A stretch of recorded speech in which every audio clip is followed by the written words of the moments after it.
Hola, buen día a todos. El día de hoy vamos a platicar sobre la célula.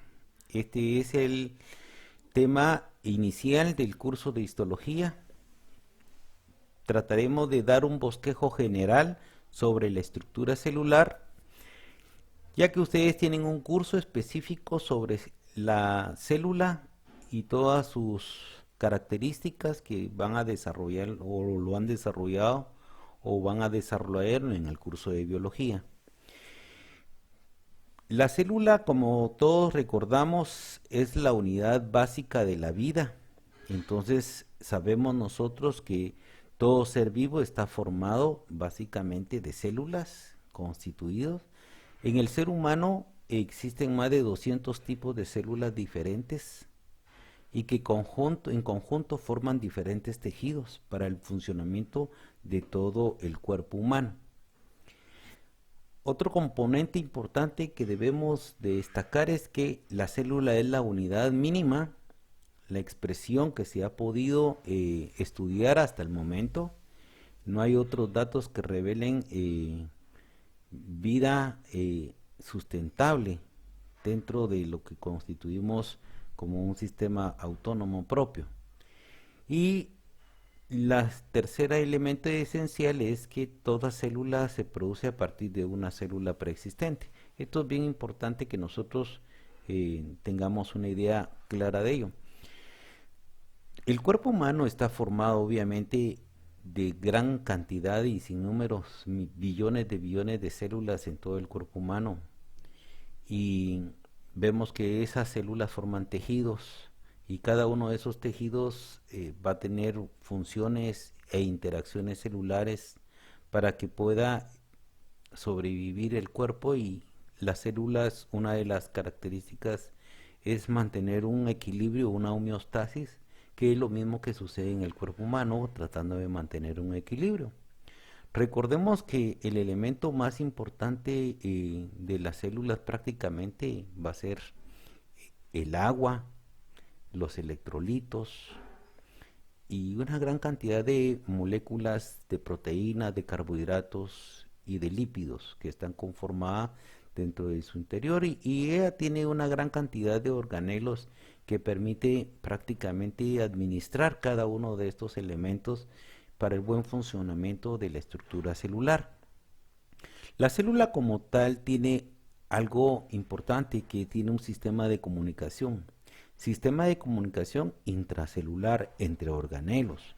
Cada uno de los organelos tiene funciones muy particulares, de mucha especialidad, y que en conjunto van a formar todo un sistema.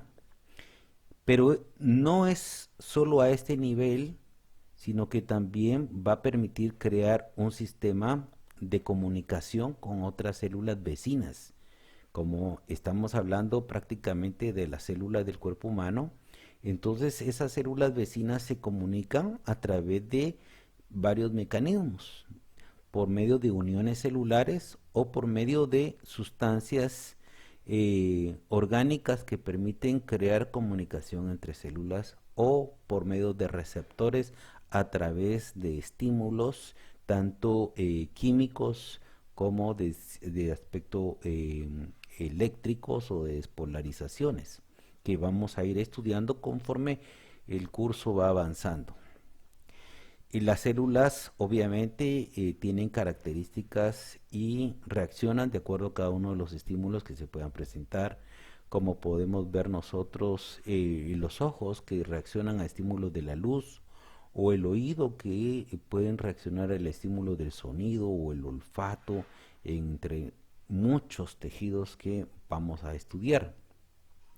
Las células tienen la característica de un proceso de división celular, posteriormente es un proceso de crecimiento, luego vuelve otra vez a conformarse para un proceso de división celular, dependiendo del tipo de célula, porque conforme vayamos avanzando en el curso nos vamos a dar cuenta que existen células madres que se dividen y dan células hijas para que éstas creen células funcionales, y vemos que hay células que prácticamente tienen una función y después mueren. Entonces, la muerte muchas veces de cada célula ya está programada de acuerdo a su código genético y tienen cierto tiempo de vida.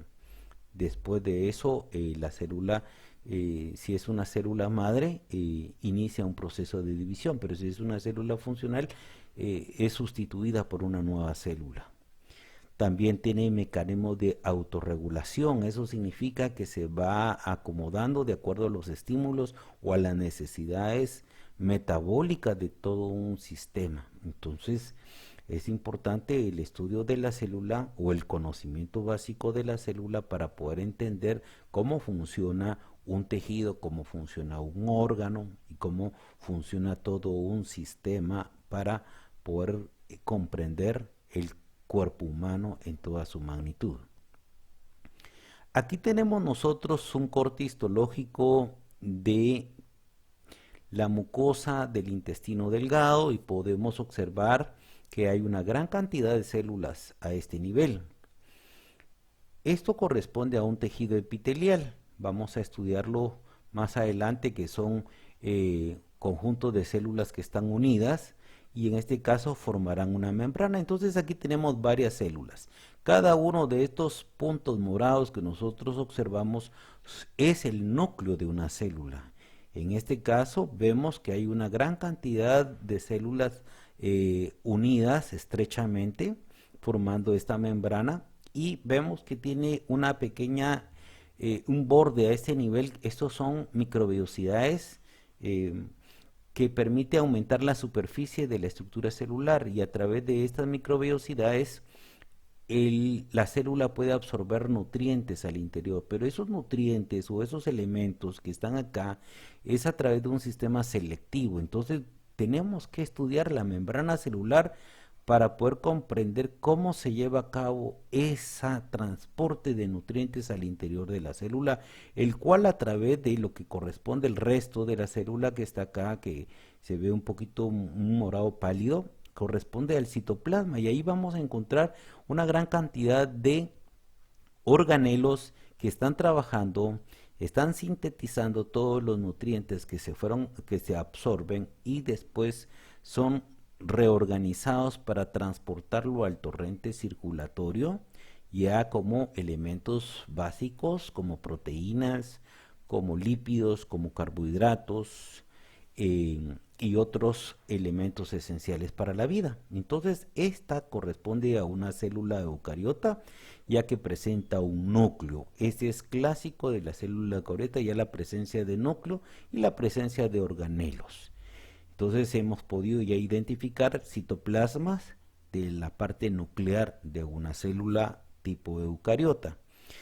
Aquí pues hacemos énfasis de los núcleos y podemos observar que el núcleo puede tener diferentes formas. Vamos a irlo estudiando conforme avance el curso, las diferentes formas de los núcleos o su posición dentro de la célula, porque eso le va a permitir pues poderla identificar y clasificarla como células especiales. Entonces el núcleo es muy importante, la presencia. Y el citoplasma, que también vamos a irlo ubicando. Aquí, por ejemplo, este corresponde a una célula caliciforme que está constituida dentro de su citoplasma por una gran cantidad de vesículas de tipo mucosas. Aquí se puede observar otra.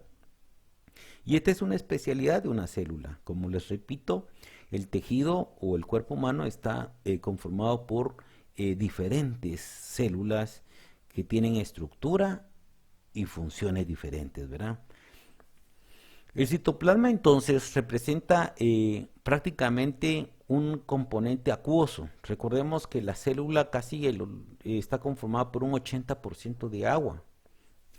Y hay otras sustancias como proteínas que habíamos comentado, lípidos, carbohidratos, electrolitos como sodio, potasio, cloruro, magnesio, etcétera, forman una sustancia de aspecto gelatinosa, ¿verdad? Eso prácticamente es lo que nosotros conocemos como la matriz citoplasmática, lo que está en el interior. Y este material permite que las sustancias en su interior pues permanezca en un sistema de comunicación a través de difusión. Entonces todos los organelos están prácticamente sostenidos por un esqueleto, pero la difusión de los solutos baña completamente todos los organelos, y a través de ese gel o de esos compuestos ricos en agua y nutrientes podemos permitir prácticamente el intercambio de elementos, y esos elementos son procesados y son sintetizados, son modificados dentro del interior de la célula para que puedan ser transportados de un organelo a otro o hacia el exterior, ¿verdad? Entonces, todos los elementos que se absorben como fuentes de nutrición en la célula, más adelante son transportados al exterior para poder estimular o para poder funcionar dentro de la matriz extracelular. En relación al núcleo, vamos a definirlo como el centro donde se resguarda de una forma muy protegida todo el material genético, todo lo que es la información o el genoma, en este caso, el genoma humano, que nosotros vamos a dedicarnos al estudio de ellos.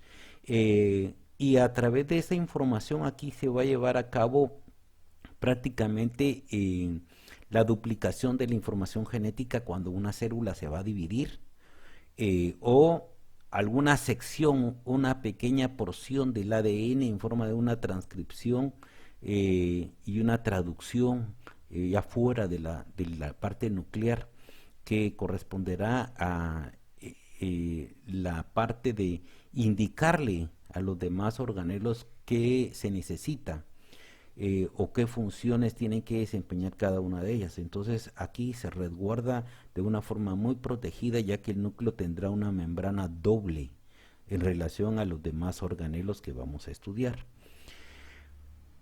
De tal manera que podemos decir que la célula presenta diferentes tipos de organelos en su interior, y vamos a definir prácticamente que esos organelos existen dos tipos, ¿verdad? Hablando específicamente de la célula eucariota, los organelos membranosos y los organelos no membranosos. Entonces vamos a indicar que existen entonces estructuras que presentan su propio sistema de aislamiento en su interior para poder trabajar por medio de pequeñas membranas, y hay otras estructuras que no necesitan porque son sistemas de soporte. ¿Cuáles son esos organelos que sí presentan membranas? Aquí, como una parte, digamos, especial, hablaremos de la membrana celular. La membrana celular, que es la que envuelve completamente toda la célula y todo el contenido interno de la célula como tal. En su interior encontramos nosotros otros organelos que tienen membranas que también separan del medio citoplásmico, pero que interactúa con el mismo. Tenemos el retículo endoplásmico, y ahí tenemos dos tipos. El tipo liso, que son membranas que no presentan, son membranas que forman cisternas, pero sin presencia de ribosomas. Mientras que tenemos el retículo endoplásmico rugoso, que también son membranas en forma de cisternas, pero que están asociadas con ribosomas, y que específicamente por esa presencia es donde se va a llevar a cabo la síntesis proteica, que vamos a hablar un poquito de ello más adelante. El aparato de Golgi, que lo vamos a conformar como un conjunto de membranas en forma de platos que permiten un llenado de todos los componentes, tanto proteicos como lípidos, que van a ingresar a su interior. Entonces este es un sistema de almacenaje, y tenemos lisosomas, que son vesículas que en su interior van a estar conformadas por diferentes enzimas. Otras vesículas de transporte que permite el paso de elementos elaborados en el interior de la célula y que van a unirse a la membrana celular para eliminarlos. Este material puede ser material de desecho en algún momento dado o material básicamente de proteínas especiales para funciones específicas fuera de la célula, ¿verdad? La mitocondria, que son organelos encargados de producción de energía, y los peroxisomas, que son encargados de regular las funciones de algunas proteínas que se han sintetizado y que prácticamente puede ser no utilizables o y poderlas reprogramar dependiendo la necesidad de cada célula. Dentro de los organelos que no tienen membrana mencionaremos el nucleolo, perdón, que es parte, un elemento del núcleo donde se va a almacenar información para la formación no solo de ribosomas que van a sintetizar proteínas, sino que también programarlos específicamente para que interpreten las moléculas que se van a enviar de ARN mensajero a su interior. Entonces ellos van a mantener una nomenclatura y desde aquí son programados y todo el núcleo lo va a programar. El citoesqueleto, que es el que se le da forma anatómica a la célula, le va a dar todo el diseño que nosotros vamos a ir estudiando en cada uno de los diferentes tejidos, está a cargo del citoesqueleto. Los centriolos, que son túbulos o microtúbulos, perdón, que nos permiten reorganizar todo el citoesqueleto. Y vamos a estudiarlo entre un momento. Y los polirribosomas, que son conjuntos de ribosomas que van a tener una disposición básica de programar la síntesis proteica en forma múltiple, ¿verdad? Los proteosomas, que también tienen la capacidad de desintoxicar o eliminar algunos elementos que no son esenciales en el cuerpo como tal.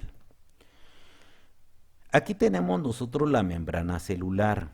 Esta membrana celular es una capa doble fosfolipídica que presenta diferentes compuestos, como son los fosfolípidos, como es el colesterol prácticamente a este nivel, y algunos carbohidratos o glucolípidos, porque se unen a ciertas moléculas de grasa.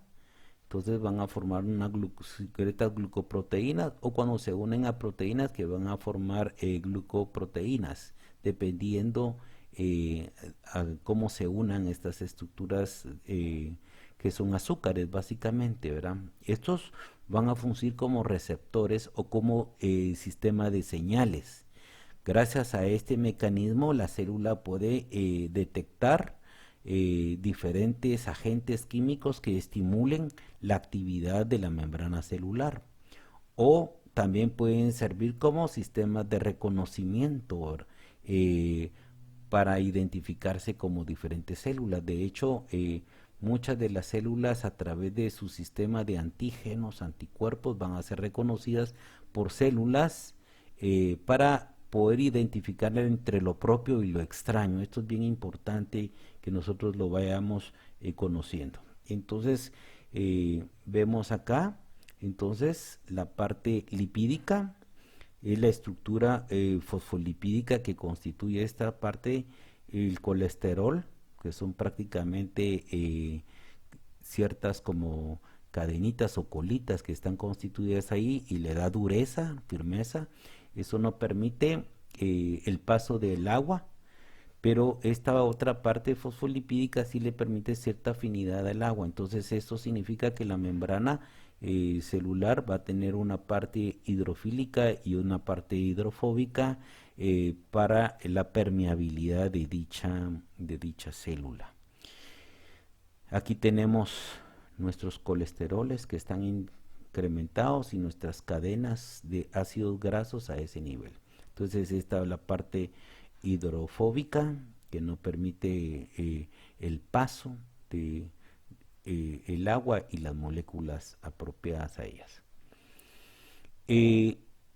La membrana celular va a tener una gran cantidad de proteínas. Esas proteínas vamos a tener de dos tipos. Las proteínas que le damos el nombre de transmembranales, que atraviesan completamente toda la membrana doble fosfolipídica, y la periférica, que solo están en una de las caras de la membrana.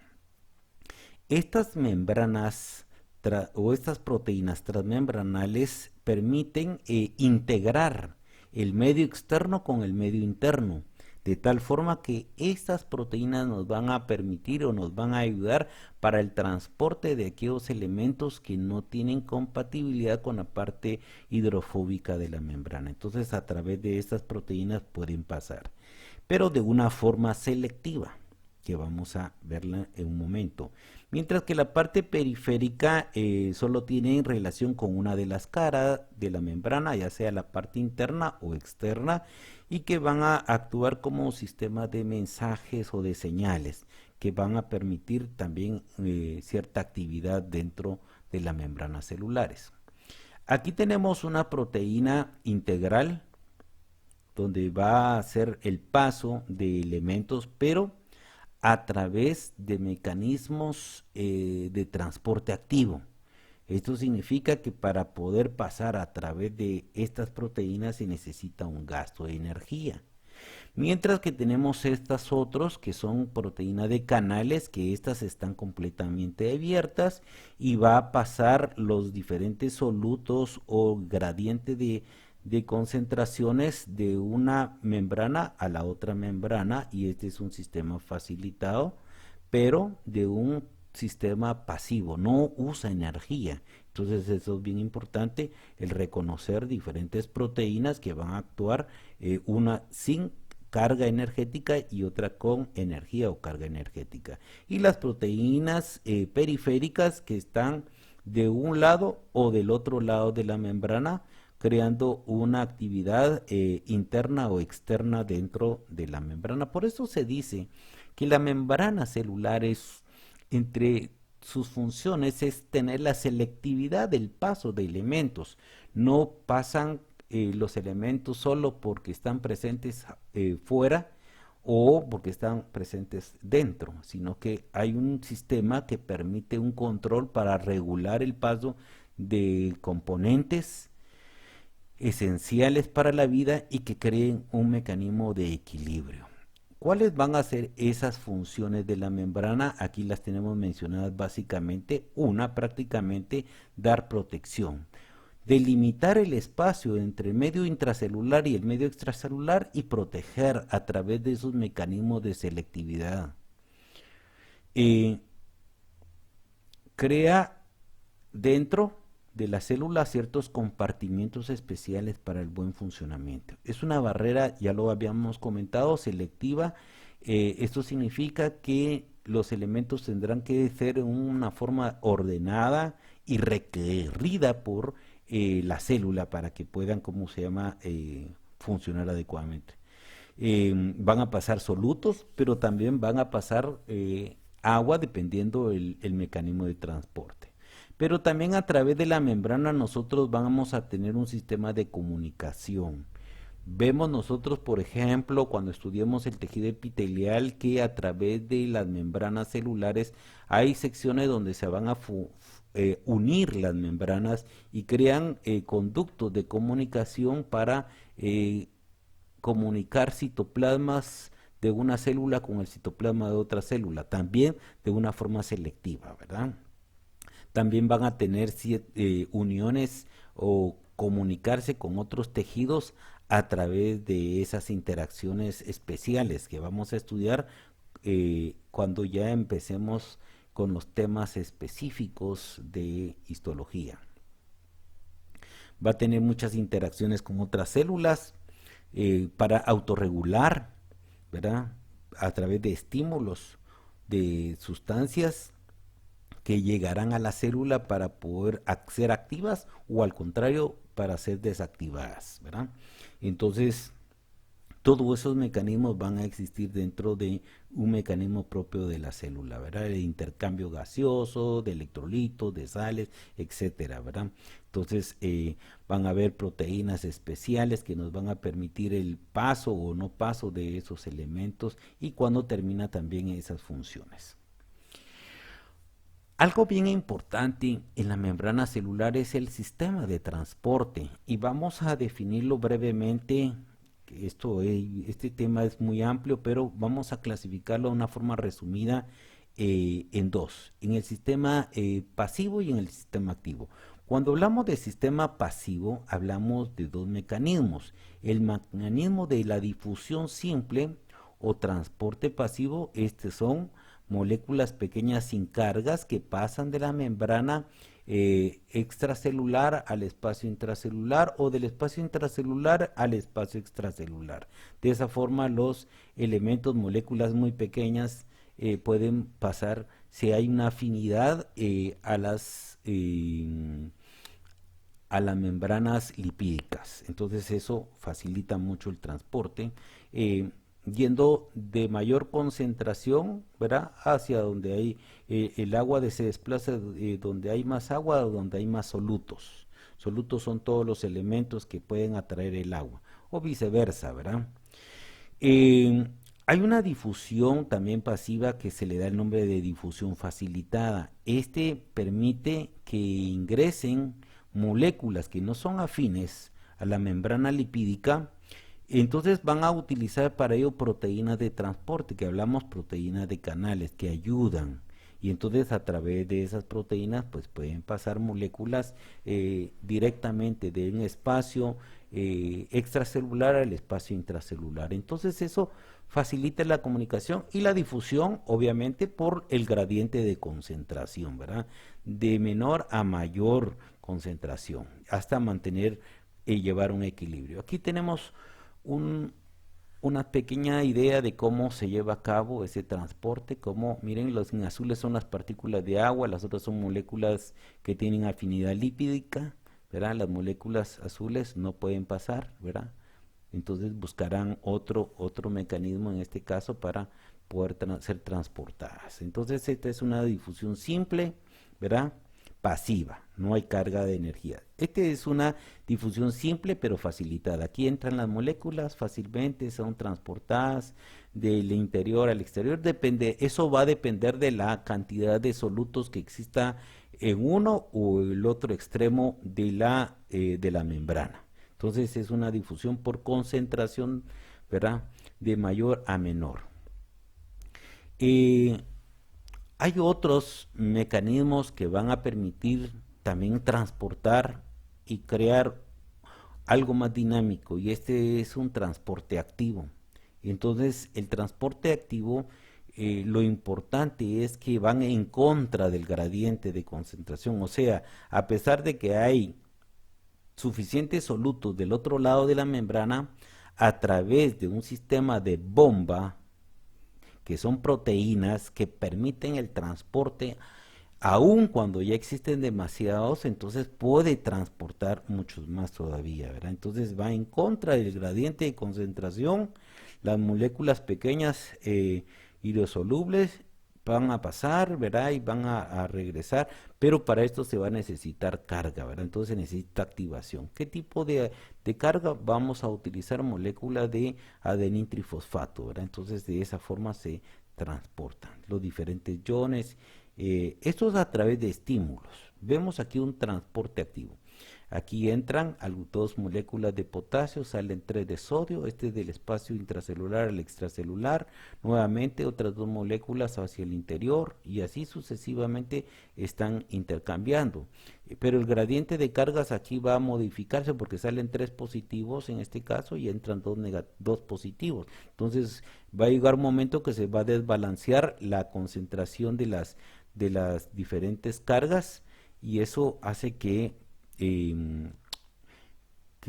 cambie la polaridad de la estructura celular. Entonces cuando carga la polaridad, veamos aquí, se puede observar bien cómo la energía va llegando en forma de ATP para abrir y eliminar. y nuevamente ingresar. Entonces, este es un sistema. Hay otro sistema que es un cotransporte. Este es cuando entra sodio, pero al mismo tiempo otra molécula se aprovecha el momento de carga para poder desplazarse al interior o al exterior de dicha membrana. Entonces es un sistema de cotransporte, pasan dos estructuras al mismo tiempo dentro del mecanismo de acción, y estos son los canales de proteínas de acuaporina que, como ustedes pueden ver, están abiertos constantemente y mantienen una regulación del paso, ¿verdad? Del paso de elementos.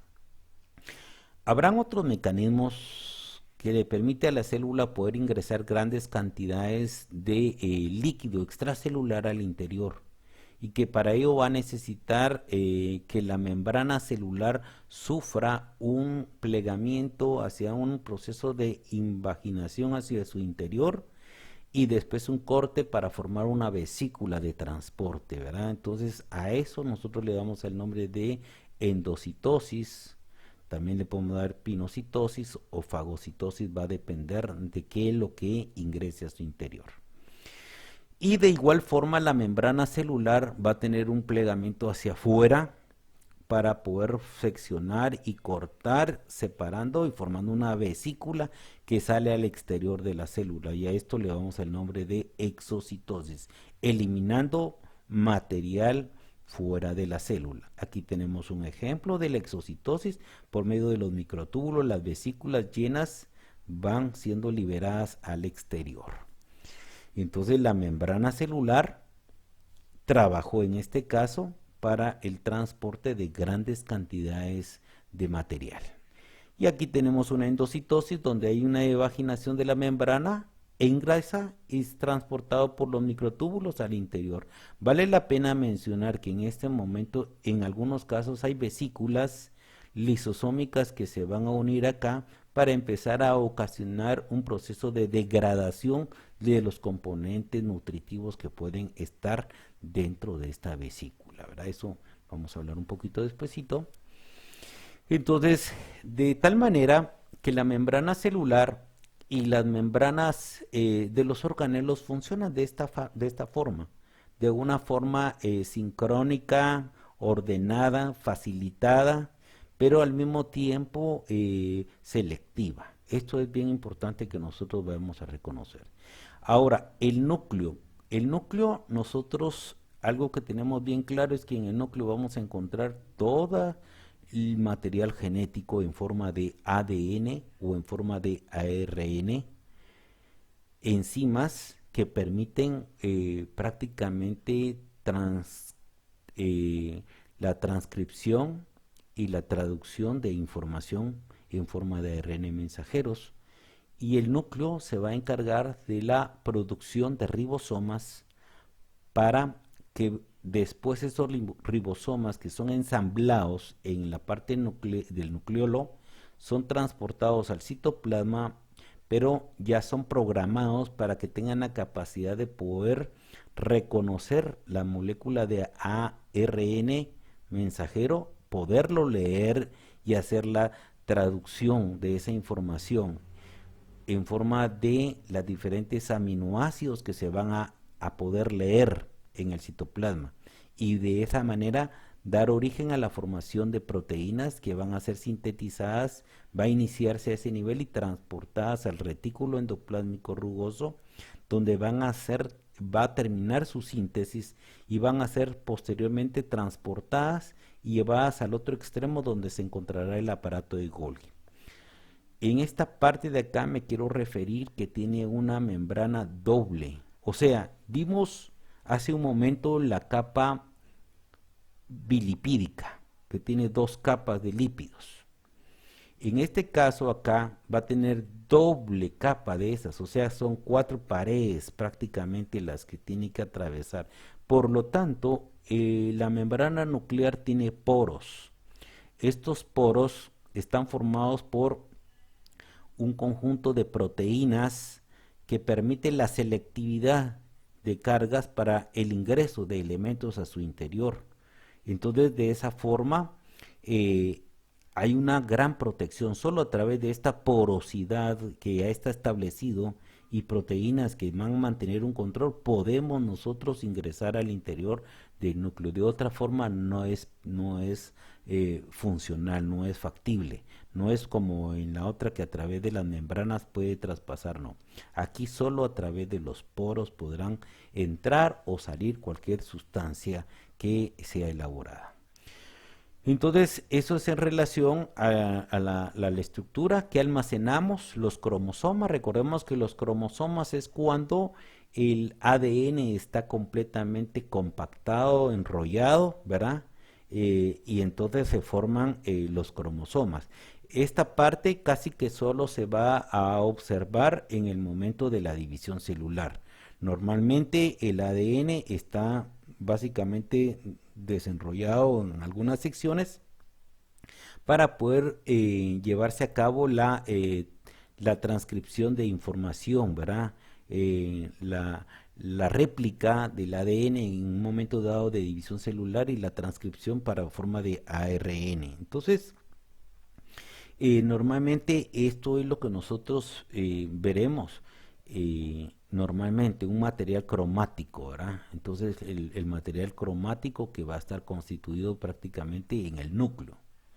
Y en que la forma de cromosomas, en el caso del ser humano, pues va a tener 23 pares de cromosomas, que ya sabemos nosotros, de los cuales 22 son somáticos y un par es prácticamente los cromosomas sexuales, ¿verdad? Que constituyen esa la nomenclatura propia del ser humano. Aquí tenemos nosotros entonces nuestro material cromático, ¿verdad? Perdón, nuestro material nuclear, nuestro núcleo a ese nivel. Entonces, aquí tenemos lo que es el núcleo en un estado de la parte clara, que es eucromática, que es cuando está desenrollada ciertas áreas de este ADN. Recordemos que no todo el ADN se lee en cada célula, solo ciertas secciones, porque cada célula tiene funciones muy específicas. Entonces solo se desdoblan algunas cuantas histonas para leer cierta sección específica para poder llevar a cabo la función que tiene cada célula. El resto de material está en un estado heterocromático, o sea, condensado, no se desenrolla, ¿verdad? Pero en otras células habrán otras secciones las cuales tendrán la capacidad de desenrollarse porque tienen otras funciones. Entonces, por eso que todas las células del cuerpo son, aunque tenemos toda la información, no todas van a tener la capacidad de doblar la misma información, ¿verdad? De poder reproducir los mismos componentes. El nucleolo, como ya habíamos comentado, es ese organelo que está en el interior, pero su principal función prácticamente es dar la síntesis de los ribosomas. Entonces, este va a encargarse de conformar las subunidades ribosómicas. Recordemos que los ribosomas están formados por dos subunidades, una subunidad pequeña y una subunidad grande, la cual van a permitir acoplarse en el citoplasma para poder dar lectura a la información genética que se puede enviar ahí, gracias a toda la codificación de ARN ribosómico que ellos tienen, ¿verdad? Entonces van a poder interpretar y poder leer el ARN mensajero y de esa forma llevar a cabo la síntesis de una proteína que el núcleo está ordenando que se pueda procesar. Entonces esa proteína, recordemos nosotros que está conformada por moléculas de aminoácidos que llevan cierto orden. Entonces ustedes tienen en unas tablas de biología una sincronización de cómo las proteínas por el orden que llevan los aminoácidos se van uniendo, ¿verdad?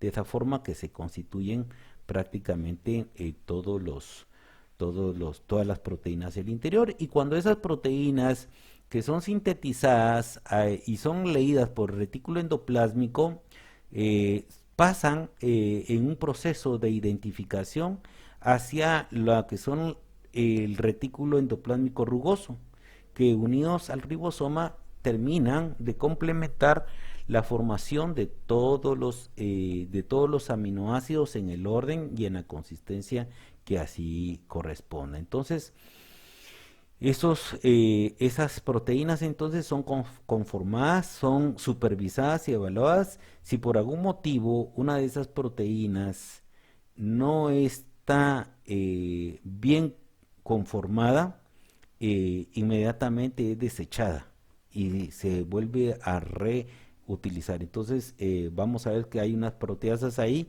que desintegran aquellas proteínas que no fueron conformadas de acuerdo a la información y vuelven otra vez a liberar todos los componentes de aminoácidos para volver a ordenarlo y volver a constituir la proteína que así sea necesario. Entonces esas proteínas van a tener de diferentes formas, que de proteínas que se van a hacer. Hay proteínas que van a permitir la reparación de membranas, proteínas que van a actuar como enzimas digestivas, como mecanismos de defensa, como estructuras de transporte, etcétera. Van a haber muchas funciones que conforme nosotros sigamos estudiando las células del cuerpo vamos a encontrar una gran cantidad de proteínas que se van a formar en el interior. Entonces los ribosomas, decíamos, están conformados por dos unidades, una pequeña y una grande, y esto nos va a permitir la lectura de este ARN y al final prácticamente conformar nuevas proteínas, ¿verdad? Nuevas proteínas necesarias. Transportándolo, perdón, cómo está haciendo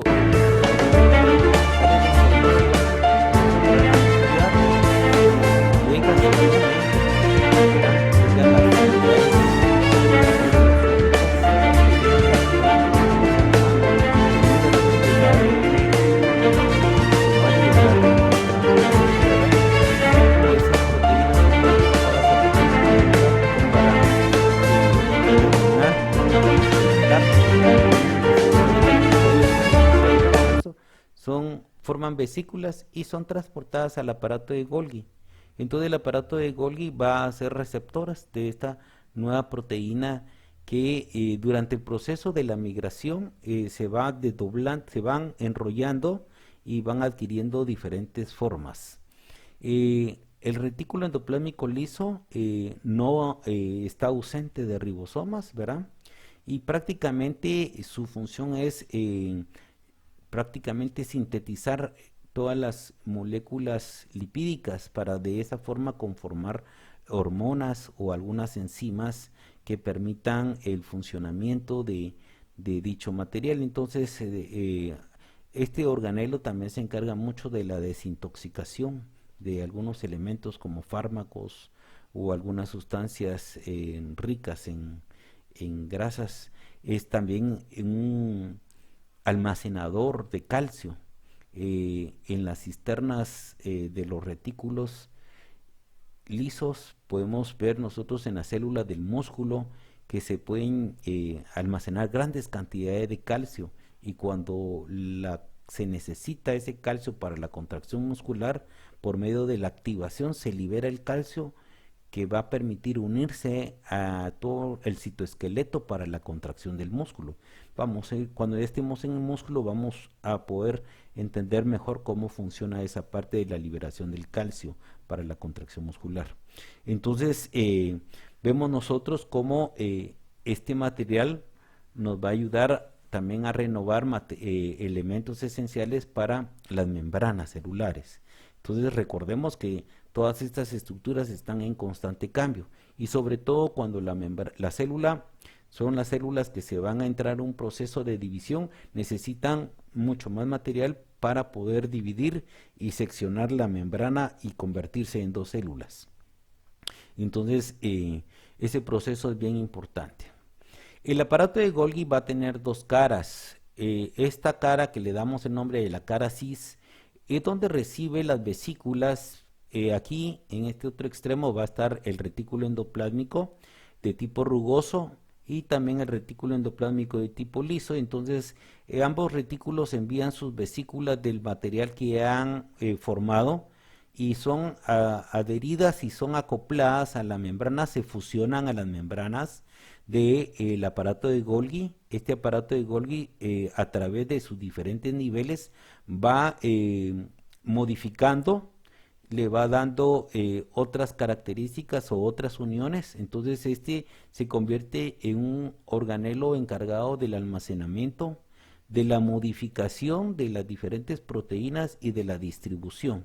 Entonces esa distribución va a ser a través de la cara trans, donde sean liberadas las vesículas, y muchas de estas vesículas irán hasta la superficie de la membrana celular para poder ser liberado por el medio de la exocitosis, o algo otras son liberadas a nivel del citoplasma para transportarle. Muchas de estas vesículas y las proteínas que se constituyeron en su interior pueden formarse enzimas digestivas, y estas enzimas ingresar al interior. Recuérdense que esas enzimas, cuando se produce la endocitosis y se forma una gran vesícula de transporte, muchas de estas vesículas pueden apegarse a esa membrana para fusionarse y empezar en ese momento el proceso de degradación de proteínas y de lípidos, ¿verdad? Entonces, este es el funcionamiento. Entonces, hay algunas vesículas que regresarán hacia el retículo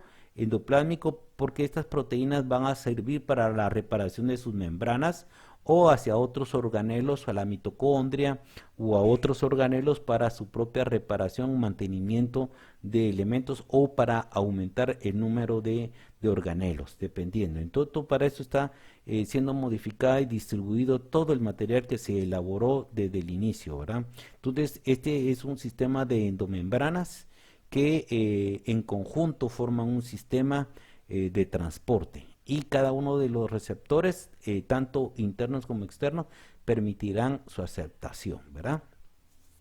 Entonces los lisosomas al final son esas vesículas finales que vimos. Estas son las que quedaron adentro de la célula, ¿verdad? Y permitirán la degradación.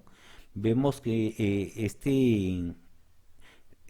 son, ¿cómo se llama? Prácticamente recibidas en su interior por medio del aparato de Golgi, ¿verdad? Y estas otras secundarias se unen a los endosomas que habíamos hablado, que son esas vesículas. Entonces, de tal manera que en conjunto todos los organelos están trabajando para el buen funcionamiento de las células. Habrán algunos componentes como los peroxisomas, que son otros pequeños organelos, ¿verdad?, en su interior, que lo que tratan es de captar todas aquellas moléculas para un proceso de desintoxicación, ¿verdad? Y que eso va a permitir, por medio de enzimas, liberarlas y degradarlas, ¿verdad? Para poder producir prácticamente compuestos que pueden ser dañinos para la célula, de tal manera que esos peroxisomas nos ayudan a una buena limpieza, ¿verdad? A través de un sistema oxidativo, y produciendo prácticamente peróxido de hidrógeno. Este tipo de organelos son más frecuentes verlos. En todas las células existen, pero hay más abundancia en las células hepáticas, ya que ese órgano se encarga mucho de desintoxicar todos los metabolismos corporales, ¿verdad? Y estos que son protozomas son los que comentábamos, son otro tipo de pequeñas vesiculitas chiquitas que tratan de unirse a proteínas que han sido formadas inadecuadamente o que no son esenciales en este momento, y que tienen sus quimiorreceptores como las ubiquinas, que las detectan y las degradan nuevamente para poder utilizar ese material para otra proteína o para otros elementos vitales para la célula. De tal manera que ahí tenemos nosotros prácticamente un sistema constante de células. Ahora tenemos un organelo muy importante.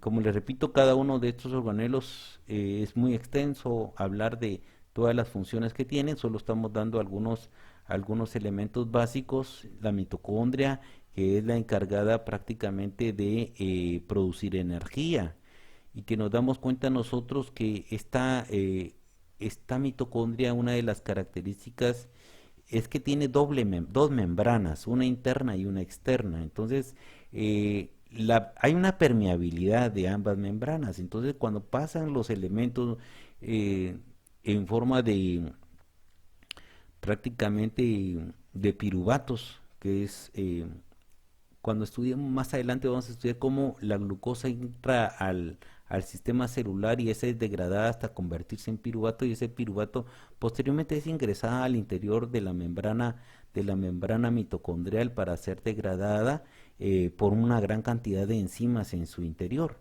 Entonces, esas enzimas van a degradar hasta convertirlo en unidades esenciales. Para poder llevar a cabo este proceso se va a necesitar energía, pero eso va a permitir el desdoblamiento de todas esas moléculas, va a permitir crear más energía, que es lo que al final se trata.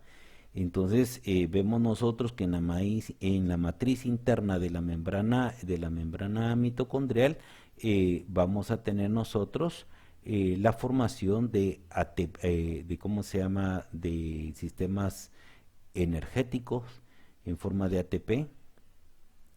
Perdón, aquí está un poquito al revés, ¿verdad? ATP, adenín trifosfato, eh, y que esto es lo que se conoce como la cadena respiratoria básicamente, ¿verdad?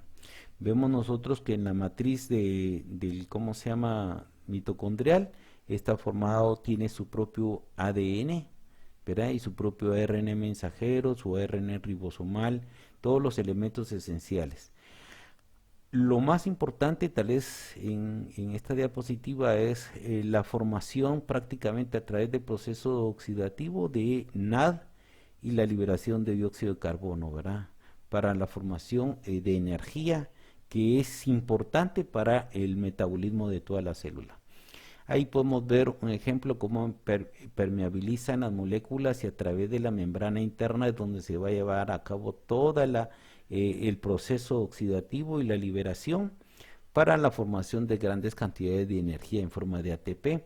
Ese ATP va a ser utilizado para todas las actividades eh, esenciales de la célula, ¿verdad? Entre estas el transporte activo de la membrana celular y de otras membranas que en su interior necesitan energía para poder procesar, y todo el material enzimático de las células.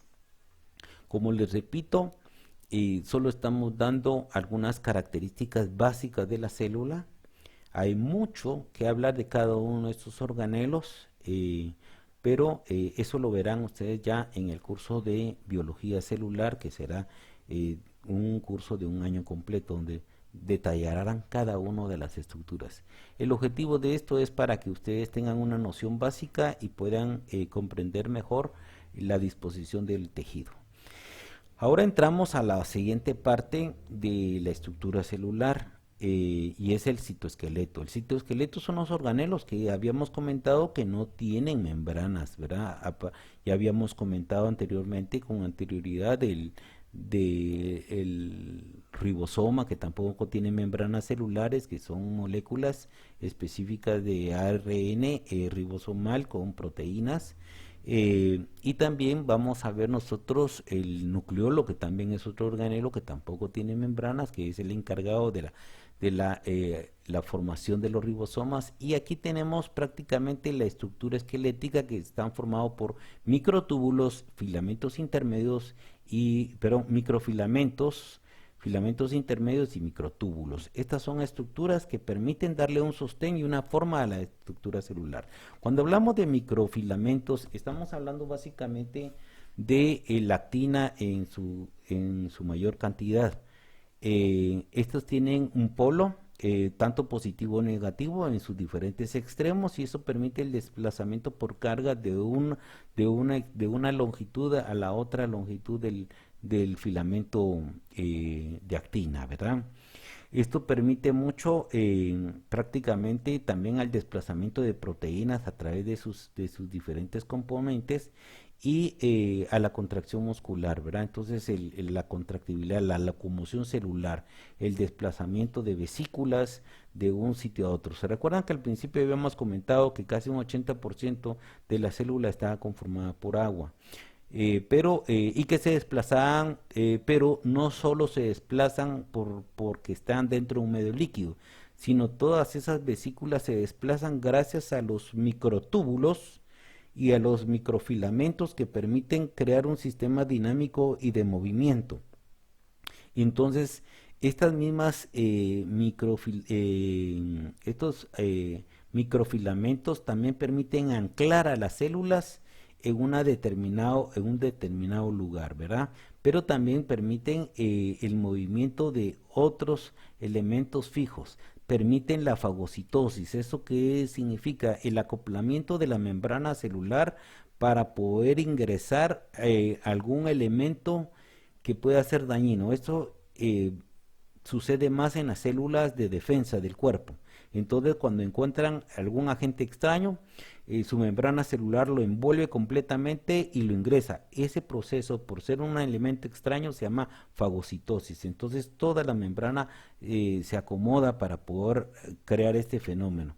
Entonces, todos los microtúbulos, todo ese movimiento de las membranas celulares, el desplazamiento, está a cargo del citoesqueleto. Entonces, el citoesqueleto tiene muchas funciones de gran importancia. La actividad de plaquetas, cómo esas plaquetas pueden moverse a todo nivel dentro de su organismo, y entonces nos permiten de una u otra manera crear una actividad especial en cada uno de los tejidos que vamos a estudiar. Los filamentos intermedios, a diferencia de los anteriores, no tienen polaridad negativa ni positiva en sus extremos. No tienen movilidad de contractibilidad, entonces son solo tensores. Entonces estos aguantan la tensión y mantienen la tensión y la compresión. Estos no se encogen ni se estiran, mantienen rígida y mantienen básicamente la anatomía de toda la célula, de toda la estructura celular, ¿verdad? Son muy estables prácticamente, y eso le da ese soporte a las células. Recuérdense que parte del buen funcionamiento de una estructura celular es mantener su forma anatómica, ¿verdad? Su forma anatómica es, si mantienen esa estructura, pueden funcionar adecuadamente. De lo contrario, sus funciones pueden variar. Los microtúbulos pues son estructuras un poquito más organizadas, son conjuntos de 13 protofilamentos, o sea que son parte como de los filamentos. Estos filamentos están formados por subunidades alfa y beta, que están constituidos y que en cadena se van formando y van formando todos los microtúbulos. Algo bien importante que también tiene polaridad, una polaridad positiva y una negativa, y que estas estructuras se van formando desde el centrosoma hacia las membranas celulares para mantener un sistema de comunicación. A través de estos microtúbulos también son transportadas proteínas, ¿verdad? Y estas son reparables, o sea, se pueden unir, conectar y volver a desintegrar. Están dinámicamente activas para cambiar de dirección o prácticamente anclarse en otra región. Entonces, su función es prácticamente mantener la forma de todo el citoesqueleto en general, mantener la forma, que habíamos comentado la importancia de esa forma, sino la función de la funcionalidad celular podría ponerse en peligro. Mantener la organización, o sea, al mantener la forma y todos los sistemas de microtúbulos permiten un sistema integral y un sistema de comunicación entre organelos y todos los elementos que están acompañando al buen funcionamiento celular. Poder transportar adecuadamente las vesículas donde corresponden, de un organelo a otro organelo en un orden adecuado. El movimiento en la parte exterior de la célula, podemos tener movimientos ciliares o movimientos flagelares que permiten una mejor disposición de la actividad celular, ¿verdad? Prácticamente también van a ayudar en el proceso de la división celular. Entonces, cuando la célula llegue el momento de separarse, estas estructuras tendrán que organizarse para llevar a cabo la formación del uso mitótico y el desplazamiento, la formación de la citocinesis, etcétera, ¿verdad? Y la reparación de las membranas y nuevamente membranas nucleares. Todo eso va a estar a cargo del citoesqueleto. Aquí podemos ver nosotros, perdón, en este inicio acá,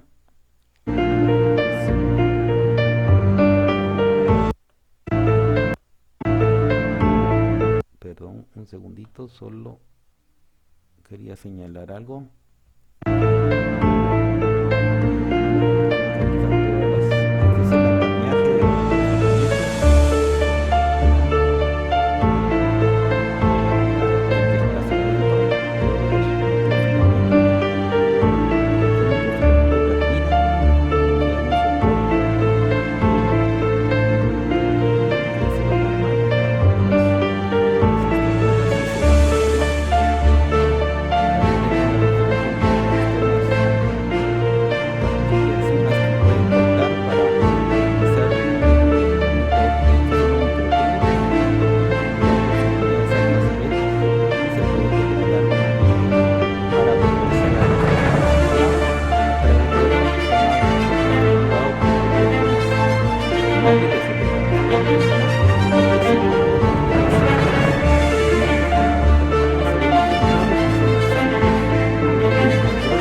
de esqueletos. Si ustedes pueden observar acá, aquí se pueden observar los centrioles, son pares, ¿verdad? Están en par. En un par hay uno y dos, y estos reorganizan y tienen todas las direcciones de todos los microtúbulos y todos los filamentos intermedios, etcétera, para crear esa armazón de no solo de comunicación, sino de sostén al mismo tiempo, que permite darle esa forma anatómica a cada célula y por lo tanto el buen funcionamiento. Otra especialidad es del citoesqueleto es la formación de cilios. Los cilios son pequeñas prolongaciones digitiformes en la superficie de la membrana celular, sobre todo en áreas donde puede haber transporte de moléculas de moco, en este caso, para movilizarlas. El flagelo, vemos que en el ser humano es la única célula que presenta flagelo, es el espermatozoide, y le permite el desplazamiento dentro de un fluido de líquido para poder llegar a la fecundación, que lo veremos en próximas clases. Y los microvellosidades, que son prolongaciones pero son rígidas, no tienen mayor movilidad más que ampliar la superficie. Y los estereocilios, que tampoco tienen una fluidez, pero el movimiento es acorde al fluido del líquido donde se localizan, ¿verdad? Entonces, estos elementos son importantes. Aquí vemos nosotros cómo se movilizan los cilios, miren, como pelitos tienen un movimiento peristáltico bien sincrónico. Esto normalmente donde más encontramos de este tipo de células es en las vías respiratorias, que nos permiten movilizar moléculas de pequeño tamaño hacia la superficie superior para expulsar el moco, ¿verdad? De esa forma limpiar todas las vías respiratorias. Hay otros órganos donde también podemos encontrar, pero donde más abundan es en las vías respiratorias, ¿verdad? Entonces es movilizar el moco de la superficie de la célula. Están conformados por dupletas, ¿verdad? Y en la parte central hay un par que se conecta a todo el citoesqueleto, entonces todo el movimiento ciliar en este caso corresponde a el citoesqueleto que facilita ese movimiento, está programado. Los flagelos, dijimos que solo los espermatozoides en el ser humano presentan esta estructura, y es un sistema de propulsión para el desplazamiento también, ¿verdad? En el líquido. Las microvellosidades habíamos comentado que son estructuras básicamente de miofilamentos de actina que elevan la membrana celular aumentando su superficie. Esto probablemente lo vamos a comprender mucho mejor cuando estemos estudiando el sistema del epitelio intestinal, ¿verdad? Cómo es que se lleva a cabo este movimiento, pero solo para comentarlo, está unido a toda la base citoesquelética del cuerpo celular. Los estereocilios, como decíamos, son prolongaciones más largas en relación a las microvellosidades, no tienen un movimiento propio, más que el movimiento de los fluidos que corresponden. En los lugares así como el epididimo o el tubo deferente, donde podemos encontrar algunos de ellos, pero donde son más abundantes es en las fímbrias de las trompas de falopio o de los oviductos uterinos, ¿verdad? Entonces, para el desplazamiento del óvulo en toda su magnitud, ¿verdad? Entonces, son órganos que favorecen y protegen también dentro de un fluido, ¿verdad? El ciclo celular vemos nosotros una forma también muy rapidita, y es un tema bien largo, pero vamos a platicar que hay un estado estático estable y hay un estado de renovación. Entonces la célula, específicamente estamos hablando de células madres que van a permitir dividirse para dar origen a dos células hijas idénticas. Entonces aquí tenemos una célula que un periodo de tiempo, la mayor parte se encuentra en un periodo G1. La célula durante ese proceso funciona, es estable.